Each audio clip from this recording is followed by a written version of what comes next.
Jeudi 1er juillet 2021, début de la deuxième partie de cette année. Mesdames et messieurs, bonsoir de partout où vous nous suivez. Bienvenue à cette grande édition d'information sur Amen TV, la télé autrement. C'est la déclaration médiatique la plus attendue à l'occasion de 61 ans de l'indépendance de la République démocratique du Congo.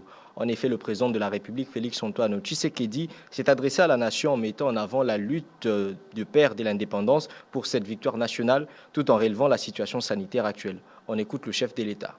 Congolaises, Congolais, mes très chers compatriotes, la date du 30 juin de chaque année nous rappelle le jour mémorable, le jour glorieux où, devant l'histoire, le monde a été témoin du couronnement de la lutte acharnée menée corps et âme par les pères fondateurs de notre nation dans le but de permettre l'accession du pays de nos ancêtres à sa souveraineté. Aujourd'hui, 61 ans après, bien plus qu'un rituel, nous avons un devoir sacré. C'est celui d'honorer la mémoire des héros de notre indépendance qui, individuellement et collectivement, les uns dans la lumière comme Patrice Emery Lumumba ou Joseph Kasavubu, ainsi que leurs compagnons, les autres dans l'ombre, ont combattu jusqu'au sacrifice suprême afin de nous léguer, à nous et aux générations futures, un pays libre, uni et prospère. Comme vous le savez, notre pays fait face à une résurgence surprenante de la maladie à coronavirus, une troisième vague de contamination qui nous a poussé à prendre, il y a de cela 2 semaines, des décisions difficiles et de renforcer les mesures restrictives pour ralentir, à défaut d'endiguer, la propagation du virus au sein de nos populations. C'est l'occasion pour moi de rappeler à tous l'observance et le respect strict des mesures barrières et de la discipline qu'il nous revient à chacun d'adopter afin de se prémunir contre cette maladie. Toujours à l'occasion de la 61e année de l'indépendance de la République démocratique du Congo, le Premier ministre Jean-Michel Sama-Lukonde Kyenge a présidé la cérémonie des hommages du premier président de la République Joseph Kasavubu et du premier ministre Patrice Emery Lumumba, héros et symbole du combat patriotique pour l'accession de la RDC à l'indépendance. Suivez.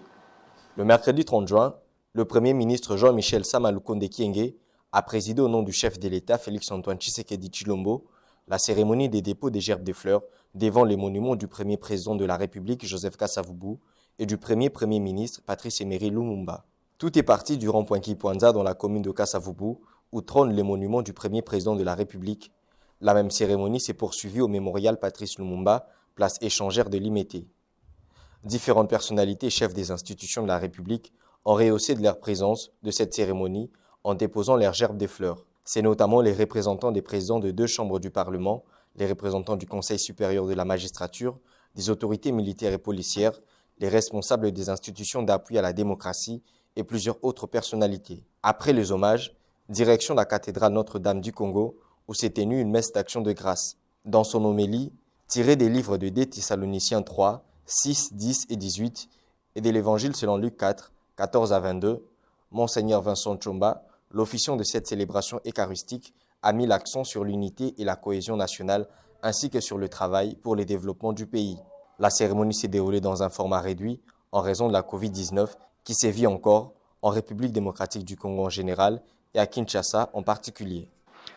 Dans son message à l'occasion de l'indépendance, l'opposant Martin Fayulu a pour sa part mis l'accent sur le respect du calendrier électoral pour 2023 tout en exigeant le retrait de la loi adoptée par le Parlement. Suivez. À poser les jalons qui feront du Congo un pays fort, digne et prospère à la dimension de ses ressources et de sa position au cœur de l'Afrique. C'est ce Congo-là, rêve brisé de nos pères de l'indépendance, que nous voulons construire dorénavant et pour lesquels nous devons rester mobilisés et éveillés pour que plus jamais personne ne puisse voler le choix du peuple souverain. De la même manière, nous devons rester vigilants et mobilisés pour réclamer l'exhumation du rapport Mapping. chers compatriotes, nous n'avons qu'un pays. Et c'est à lui seul, à son drapeau, que nous devons allégeance. C'est dont nous avons besoin. C'est un État organisé, avec des institutions légitimes fortes et un leadership responsable et compétent, porteur d'une vision claire de la place de la RDC, non seulement en Afrique, mais aussi dans le monde. Que Dieu bénisse la RDC et son vaillant peuple. Je vous remercie. Le 61e anniversaire de l'indépendance de la République démocratique du Congo demeure au centre de l'actualité. Pour Berthe Kennedy, femme politique, elle évoque les avancées sur le plan démocratique avec des élections apaisées, l'alternance politique, l'état de droit et aussi la justice. Elle a fait entendre au micro de Fallon Minangi et Jean-Sidi Atezo. Les réactions ne cessent de tomber pour les 61 ans de l'anniversaire de l'indépendance de la République démocratique du Congo. Le pays cher à Patrice Lumumba a connu des avancées significatives nécessitant la conservation et la continuité, a-t-elle expliqué Berthe Kennedy. Nous sommes en train de faire notre bilan. 61 ans après l'indépendance, nous voyons qu'il y a des avancées significatives. Dans la vie d'une personne, il n'y a pas toujours le bonheur, il n'y a pas aussi non plus qu'il y ait du malheur. Ces 61 ans que nous venons de totaliser, moi je dis que les Congolais maintenant maturent et nous avons rencontré aussi le bonheur sur notre chemin. Quels sont ces bonheurs? Je veux dire par exemple, nous Congolais, nous commençons à faire des élections dans notre pays avec notre propre argent. Nous pouvons dire que notre pays, la République démocratique du Congo, est unifiée de l'Est à l'Ouest, du Nord au Sud. Notre actuel président a instauré l'état des droits, par exemple. Tout le monde craint la justice. Personne ne pouvait dire maintenant que je suis au-dessus de la loi. Personne ne pouvait dire que moi je suis au-dessus de tout. Non, chacun avec la pédagogie budgétaire. Qui pouvait dire que je suis DG, je vais faire la folie avec l'argent de l'État? Personne. Chacun maintenant, quand l'IG fait derrière lui, c'est la pédagogie budgétaire maintenant qui est respectée. Comme l'ancien le tout premier ministre congolais avait dit, le Congo sera beau. Nous sommes en train d'aspirer, d'émerger petit à petit. Petit à petit, nous atteindrons le but parce que nous sommes un pays potentiellement riche. Avec les 61 ans, nous sommes déjà matures. Une année, c'était difficile. Deuxième année, c'était difficile. Mais avec 61 ans, nous disons que nous sommes déjà matures.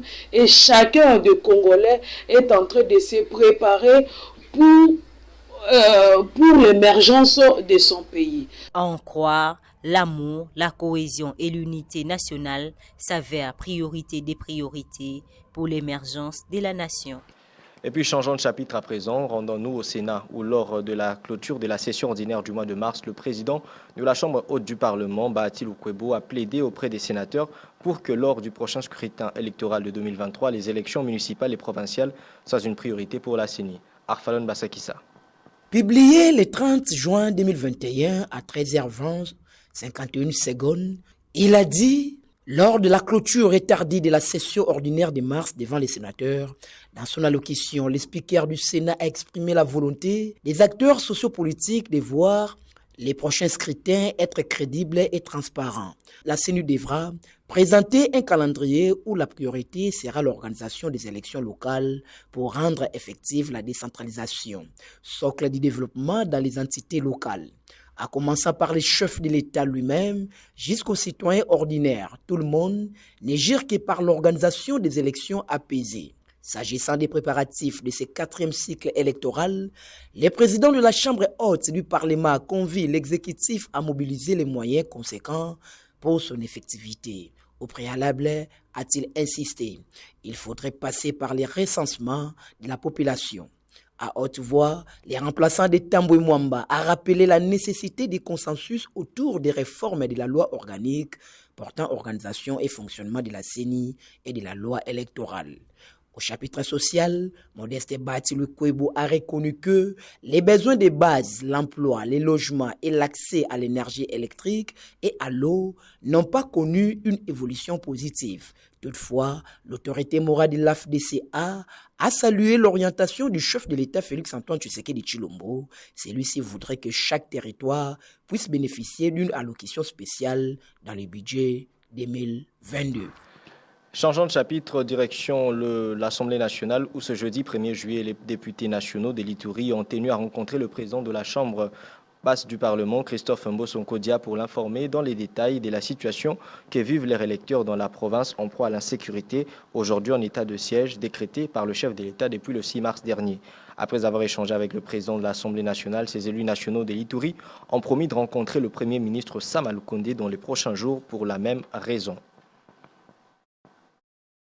Le Premier ministre Jean-Michel Sama Lukonde Kyenge a présidé ce jeudi 1er juillet à la primature la 9e réunion du comité de conjoncture économique avec les ministres concernés. Il ressort de cette réunion que la situation économique sur le plan mondial évolue de manière positive. Le comité de conjoncture économique a par ailleurs constaté la baisse des cours de métaux, excepté les cobaltes et les manganèses. On écoute le ministre de Plan Christian Mando qui nous fait le point. Oui, les travaux d'aujourd'hui, nous pouvons retenir que la situation sur le plan mondial évolue positivement, la croissance continue. Au niveau international également, on constate qu'il y a la baisse du cours des métaux, sauf pour le cobalt et le manganèse. Il y a également aussi la baisse au niveau des produits céréaliers, des cours mondiaux.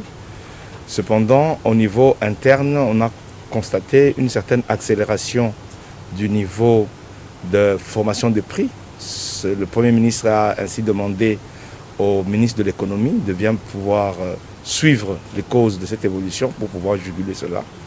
Il a été dans le même ordre d'idée discuter sur les mesures d'application qui doivent être prises pour concrétiser la mesure du gouvernement de pouvoir baisser les prix des produits de première nécessité et les tarifs du fret aérien.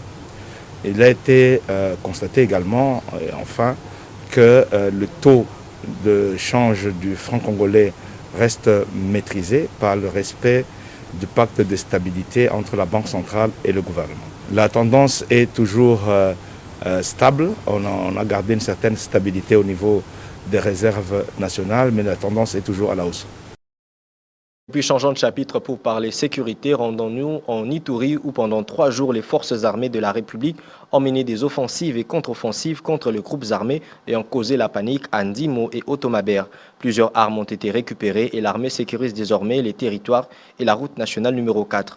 On écoute le porte-parole des FARDC dans cette province, le lieutenant Jules Ngongo. Au total, 13 terroristes, ADEF et leurs supplétifs de Maï Maï sont neutralisés et 4 armes de type AK-47 récupérées par les forces armées. Là, nous sommes à Ndimo et à Otomamber après 3 jours d'offensive et de contre-offensive dans la chefferie de Walese Vukutu, en territoire du Roumoun. À l'ère actuelle, les forces loyalistes consolident tous les objectifs conquis, sécurisent également la RN4 et toutes les localités environnantes. Au nom du commandant des opérations militaires en Ituri, le lieutenant-général Luboya Kashamadjoni, nous appelons notre population d'aiguiser de plus en plus l'esprit patriotique en collaborant avec les forces régulières sur les théâtres des opérations. Et retenez que notre détermination de traquer et de mettre hors d'état de nuire tous ces terroristes et leurs alliés est sans faille. Devant leur velléité d'attaque terroriste sur nos populations de manière ciblée et dans le lieu isolé, les forces armées vont poursuivre ces hors-la-loi jusqu'à leur destruction totale. Restons en Ituri, où après la pacification des zones de Boga et Tchabi par le FARDC, les commandants des opérations militaires en Ituri, le lieutenant-général Luboya Johnny Kachama est venu en aide à l'hôpital général de référence de Boga avec une enveloppe de 30 000 $. C'est le vice-gouverneur, le commissaire divisionnaire Benjamin Alongaboni qui a remis ses dons à l'évêque du diocèse de Boga, William Baïmouka. Suivez. L'administration militaire de l'Ituri a apporté une assistance financière à l'église anglicane, diocèse de Boga. Au nom du gouverneur militaire, le vice-gouverneur, le commissaire divisionnaire Alongaboni Benjamin, a officiellement remis à l'évêque du dit diocèse une somme d'argent équivalent à 30 000 $ américains. Cette assistance, qui s'inscrit dans le cadre du fonds d'investissement, est destinée pour la réhabilitation des infrastructures communautaires dans les chefferies de Baïma Boga et Mitego, mais aussi Banyali Chabi, au sud d'Irumu. Ce geste a été salué par Monseigneur Baïmouka William. Au nom de la communauté de Boga, de toute la population, qui est vraiment très honorée, très heureuse de recevoir cette assistance. Il y a l'hôpital général de Boga qui a été incendié. Il y a le centre de santé de Mugwanga. Et il y a le centre de santé de Kiaboué. Plus tard, si la population pouvait encore se réunir dans ces milieux-là. Le temps qu'on a passé à Boga, on trouve les gens commencer à revenir et à gagner un peu de foi et de confiance à Boga et tout le long du chemin vers Chabi. On voit les gens qui commencent à revenir. À travers cette assistance, le gouverneur militaire de l'Ituri, le lieutenant général Luboya Johnny Kachama, veut permettre aux populations qui ont regagné leur milieu dans cette région de Boga d'avoir accès à certains services sociaux de base à la suite des opérations menées par l'armée pour imposer la paix et restaurer l'autorité de l'État. Il s'y est de noter que ce geste intervient après celui de Nyakoundé, où l'autorité provinciale avait remis une enveloppe à l'hôpital général de référence pour son bon fonctionnement. Et puis, quittons l'Ituri, revenons à Kinshasa, où Gina Banga, présidente de l'ONG La Main dans la Pâte, poursuit son combat de sensibilisation de la population de certains coins de la commune de Limité dans le but de mettre en application la vision du gouverneur de la ville de Kinshasa, Jean-Tiningo Bilambaka, de Kinbopeto. Arfalon Basakissa. Après les quartiers Mombele, Maître Gina Banga, présidente de l'ONG La Main dans la Pâte, poursuit son combat de sensibiliser la population des ronds-points Ezo, Kapela et le boulevard Lumumba dans le but d'inviter ces populations d'adhérer nécessairement à la vision du gouverneur de la ville, Jean-Tiningo Bilambaka, de Kinbopeto, en vue de redorer l'image de la capitale congolaise. Un acte salvateur visant l'émergence de Kinshasa. Prêchant par bon exemple, Gina Banga, avec ONG La Main dans la Pâte, soucieuse d'inculquer l'esprit d'assainissement et de la salubrité dans la mentalité des Quinoises et Quinois, elle a profité de cette occasion pour lancer un appel vibrant à tous ses habitants de ces coins.